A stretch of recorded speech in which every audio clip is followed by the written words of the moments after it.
Inflation and interest rates, two of the scariest words for retirees. The idea that in the future that their assets will be eaten away by the cost of living increases, and at the same point of view that interest rates will stay low. These are pretty complicated concepts. In simple terms though, we have some history that predetermines what probably will happen from here. We believe that inflation will stay fairly low for some years, and that's endorsed by both the Reserve Bank, the US Fed, and a lot of the economic forecasters. From there though, we believe interest rates will have to stay low. There is no real case of seeing where interest rates need to go up.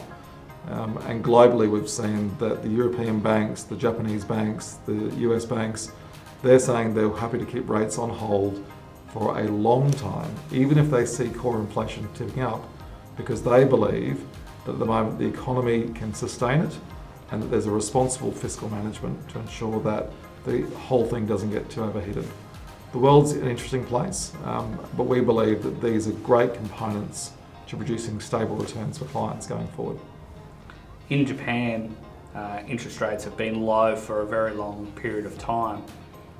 Is that something that's comparable to today? So Japanification of the world. Japanification is low interest rates, low inflation, high quantitative easing policies, plenty of government stimulus, and a changing demography from the way that they've got an ageing population. And we're seeing the correlations to that to Europe at the moment. They've got the exact same ingredients. So we can use Japan as a base case to say, is the world going to be okay if we have high debt, if we have strong stimulus, and at the same point we have low inflation with low growth?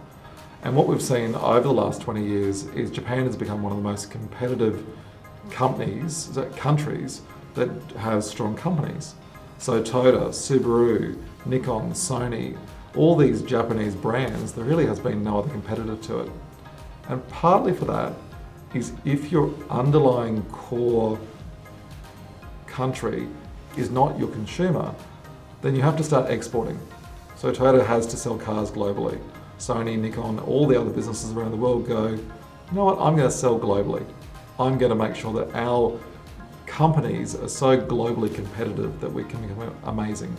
So there's a great base case where there is strong corporate earnings, strong growth, strong innovation, and all the elements stay through between inflation and interest rates.